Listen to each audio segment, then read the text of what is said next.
Dr. Davies. I will be presenting on the influence of soft skills on an undergraduate's approach to stage management. Alright, so this project kind of stemmed from the lack of information out there about stage management. If you look up stage managers, it's basically just what they do at a base level, not really how to do it or how to be efficient at it or approaches to stage management. So my project is kind of a response to that and adding to the conversation with that. And so what I wanted to do in order to do that is kind of do an autoethnography on my own stage management. So I stage managed 2 shows this semester. I did Peter and the Starcatcher, which was a play. I'm currently working on Into the Woods, which you should come see. We're already good season. And so I kind of am analyzing it through my approach in utilization of these soft skills, which I'll get into in just a moment, and how, what works in using these soft skills, what doesn't, which areas of the production I use things more, and things like that, and comparing and contrasting between a play and a musical. Here we go. So my main question is, how can the application of stage management soft skills influence an undergraduate stage manager, me, interest and understanding of approach to stage managing a play and a musical? So, in case you don't know what stage management is, many of you in the room probably do, but stage managers facilitate communication across all creative and technical departments, act as a right hand to the director, oversee sets, props, lights, and sound, and call all technical cues during performances. I would also add that stage managers act as an advocate for the actors. So there's not a lot of information out there about stage managers, but the information that I did find that kind of all stage managers agreed upon were these 5 soft skills that are needed to be a good stage manager. Not really how to do it, not really how to be good at it, just what they are. And so they are communication, leadership, remaining calm under pressure, organization, and being detail-oriented. And this is kind of an overview of the information that's out there. It's a lot of just YouTube videos, there's not a lot of academic articles or anything out there. Stage managers are the most consistent leader throughout the production. Once the show opens, the director leaves, and it is the stage manager's responsibility to maintain the artistic integrity of the show and make decisions based on technical cues or having to give notes to actors and things like that. Because they oversee the technicians and the actors and the designers and all these different people, it is the stage manager's job to help foster a creative, healthy work environment. And also kind of do like the boring things like take notes and like give cues and things like that, and kind of help catch things that may fall through the cracks. So this research was carried out at University Theater, which is the theater here on campus, if you don't know. It is a professional equity theater, which means we hired 2 professional artists from the Actors Union to come do the show with us, and so it's also my job to help maintain union rules as a stage manager. I am the participant and the researcher, so I collected my own data and then I researched it and analyzed it. So Peter and the Starcatcher started January 8th and February 18th, and then Into the Woods started a little bit before this production did, but February 19th through April 21st, which is this coming Sunday. So because I'm not yet done with my research, I analyzed Peter's data as Peter closed, and then I analyzed Into the Woods data for each step of the process, and how I split up the process was pre-production, which is like before rehearsal starts, rehearsals, technical and dress rehearsals, and performances. And the data that I collected, which is funny because it's not actual data, but it's a lot of like journal entries, things like that chronicled what I did each day, challenges that I faced, how I responded to them, using the soft skills, and also all of the pertinent paperwork that I used. And we're going to go through some of that paperwork now. Here's my master calendars that I created for Into the Woods and Peter and the Starcatcher. These get sent to anyone and everyone working on the production. It has goals for each day, when the project is happening, all those good things.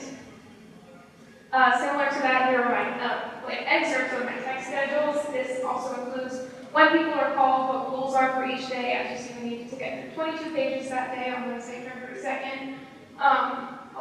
Just a lot of information that is related to people. These are rehearsal reports. These are really, really meaty ones, but these get sent to all of the department heads and all the technicians working on a show. There's a lot of questions that have to get asked or answered, and there's just updates or changes that need to be made to technical elements, as well as keeping track of the schedule so we can make sure we're maintaining union break rules.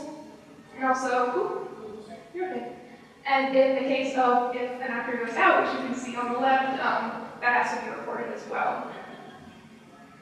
These are just excerpts from my welcome emails that I sent to the company. It has all pertinent resources like music or links to the recordings, the emergency contact form, campus maps.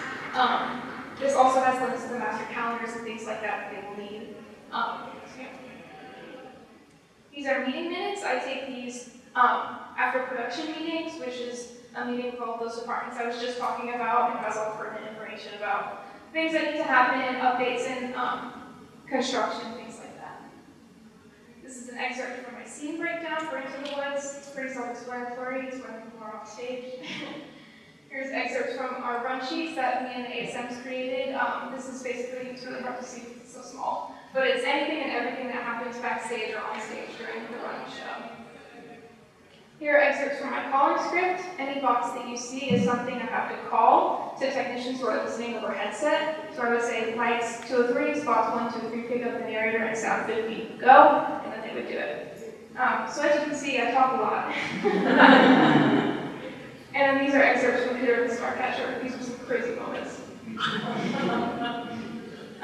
So for Peter the Starcatcher, pre-production mainly consisted of production meetings, corresponding emails with directors, designers, things like that, to make sure everyone was as prepared as possible going into the process. So I saw myself using mainly communication to make sure everyone has all the information they needed and in an organized manner. So it's very important for me to use organization as well. For rehearsal, this was a crazy rehearsal process for Peter and the Starcatcher. This play actually has a few songs in it, which is not common. So we did hire a music director. However, we did not have a music director for the first 2 weeks of rehearsal. So each day it would be a shifting schedule because it's kind of on a day-to-day basis on when she would be able to come. So there's a lot of shifts in schedule, a lot of stressful days with the director. He was like, what are we doing today? And just me having to figure that out on the spot. And then also, we lost a week due to COVID, which pushed our entire schedule back a week, which is really crazy. Can we go back to one slide? There were also 17 actors on stage the whole time, which is like way more than there usually are. So it was a lot of figuring out where people needed to be at any given time, where props needed to be set for them to grab since they didn't really leave the stage. And so I saw myself using organization a lot just to keep things organized and make sure everyone knew where they needed to be at any given time, and a lot of remaining calm under pressure because there was a lot of stress around the room, so I just have to make sure I remained calm and wasn't acting any good leader, role model, setting the tone, not responding like big myself so that they could take up the emotional space and I could just keep the ship running. For tech, this is when the technicians get introduced to the process and the technical cues and everything like that, so there's a lot of discussions with designers. And making sure that we have all the information we need to call the show, as you saw in my calling script. This is also when the crew members are learning their tracks, so there's a lot of communication that needed to be communicated so that the technicians who are just coming in and seeing the show for like first, second time know what they need to do to execute the technical cues, as well as I also saw a lot of organization being used in this section for like scheduling the tech schedule, like I showed you earlier, and organizing my calling script. Bob always says that it's important that your calling script is as organized as possible so that if you get hit by a bus, someone can pick up your script. So it's very important to stay organized. Our performance process was also really wonky for this show because it was 1 weekend of 6 shows, which is not something MMT usually does. So it was a really grueling process. And also, we did have a performer go out mid-show, and I had to stop the show, which I've never had to do before, and put in an understudy who was actually our Foley artist. In the middle of the show, he had never gone on before. So I really had to remain calm under pressure during that moment, because everyone was freaking out. It was really important that I figured out what needed to happen and just kind of problem solve from there. And then in subsequent days, the understudy had to keep going on, so I had to do a put-in rehearsal with them in this room to make sure things happened and knew where to be at any given time. So it was really important for me to stay detail-oriented. For Into the Woods, similar to pre-production, consisted of production meetings, corresponding emails, and the director also had a very specific vision for this show. So in all my communications and correspondence, it's very important for me to be as clear as possible so we can get that vision across and executed. And similarly, making sure that actors knew when they needed to have their lines memorized, things like that, always walking, and just what our schedule would be. So again, I use organization and communication most in that pre-production phase. For rehearsal, because it's a 3-hour show and the music is very complex, it's not about the choreography, but there's a lot of movement and just people coming in and out. We had to split our time between music and choreography and blocking in rehearsal, so there's a lot of different moving parts always happening at once.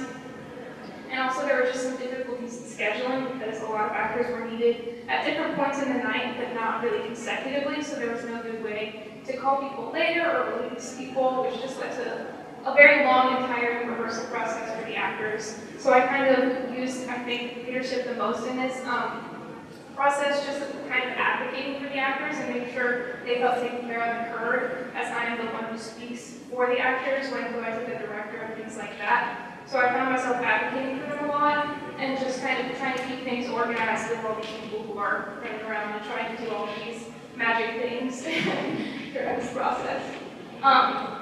For tech, this was also a kind of stressful process as we were really dealing with a lack of personnel.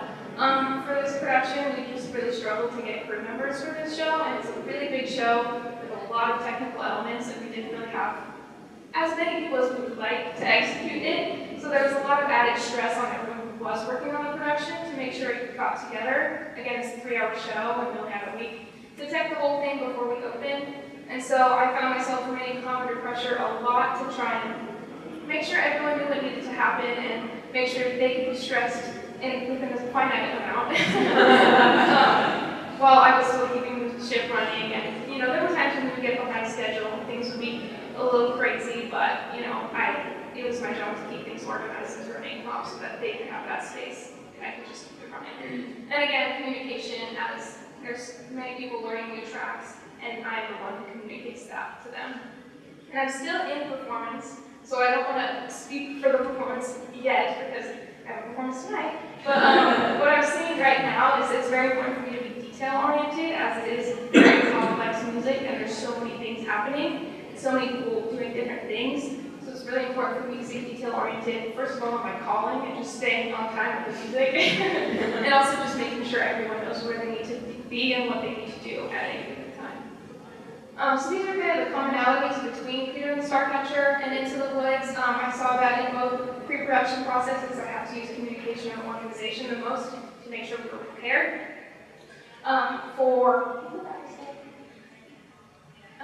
For rehearsal, I saw myself using leadership. There were kind of different kinds of leadership roles for both processes, as one was more kind of an advocate role and one was more just kind of like making sure things happen and making sure people's needs were met. For tech and dress, because there's so many moving parts, I saw myself using organization and communication across the board. And then for performance, I saw myself being very detail-oriented. For Peter, with making sure the actor knew where he needed to be at any given time, and for Into the Woods, just keeping on time with my calling and all of the different aspects of the different views. So this is what I kind of noticed all together, what I've learned in my approach to stage management, and how to execute these soft skills efficiently, not just having them. To be detail-oriented, it's really important to just write down literally everything and anything and ask as many questions as possible, because someone will eventually have that question in the future. So I am there to ask the question first to make sure no one else asks it.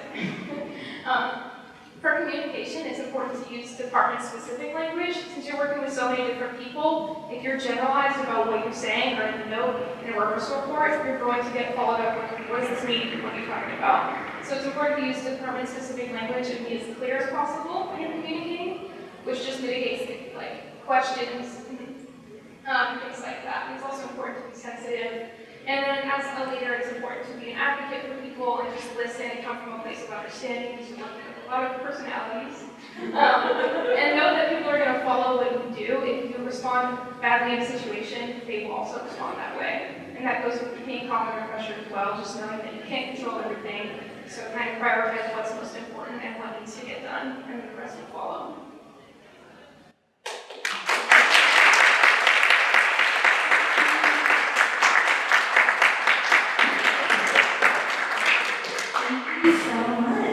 That was fantastic. I have tons of questions, but I would like to turn it over to y'all. Questions and comments. I want the tea.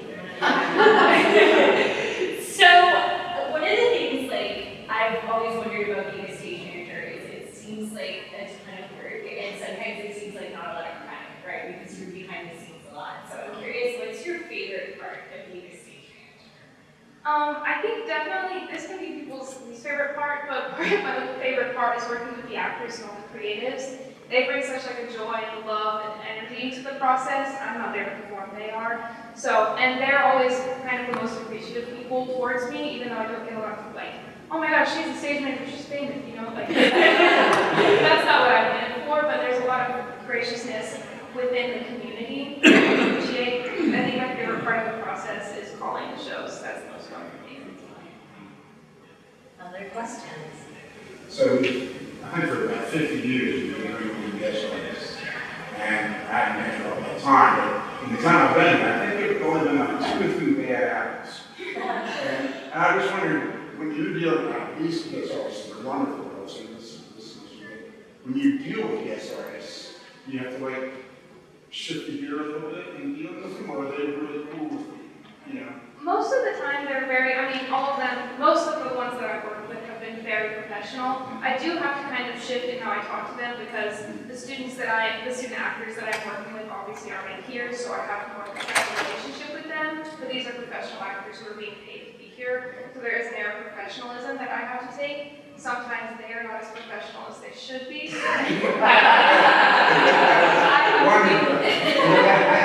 I mean, it's great because the guest artists do like take on a very like mentorship role with the other actors and the other students working on the show. But however, sometimes boundaries can be a little iffy because it is your colleague, but however they are in a different position than you are. And again, they're older than me, but sometimes I'm in charge of them. So it is interesting to kind of shift those gears and walk that line. But most of them are great. Questions? I want to know why the person steps out. Like why they're like, Yeah, I would injury, illness? yeah, they fell ill. They were feeling ill from the whole night, but they fell ill like really badly in the middle of the second act. And to be right here, actually, was the one who told him to run off stage. Right before a very important scene where he's like crucially needed.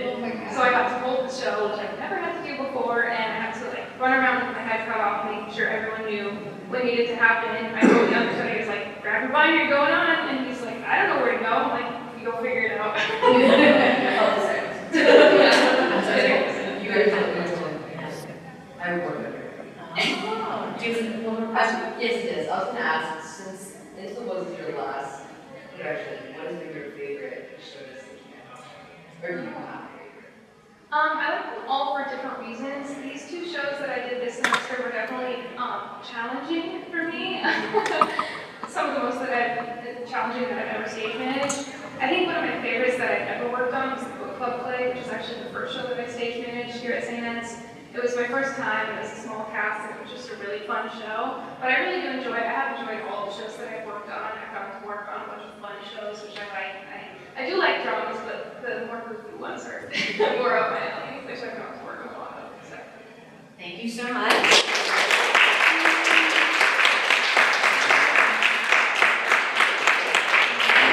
Let's invite Professor Bob tomorrow to the stage. Bob! Well, you all know this crazy woman over here. In the 10 years that I've been at St. Ed's, there's never been anyone who's so ready for the workforce. This person has been amazing in governing so many people, organizing a cast of, how many do we have? 19 plus 9 professional musicians, plus a crew of another 20 or so, as well as guest directors, is a phenomenal task. And her ability to govern this many people and to have them become her allies and to be able to have the tenacity that she has, as well as the kindness and care for each individual that she works with, is a very special trait.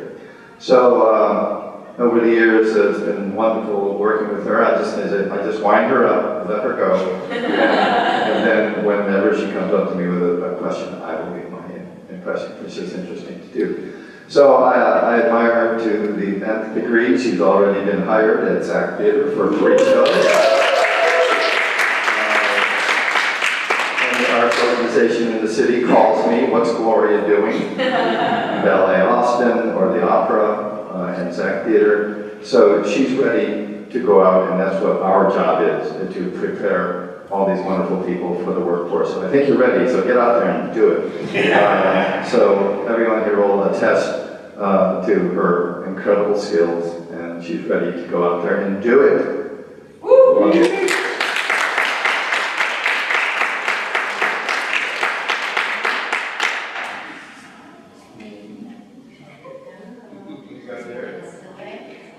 Someone take pictures of everybody who works. Yes, please. Here, MMNC.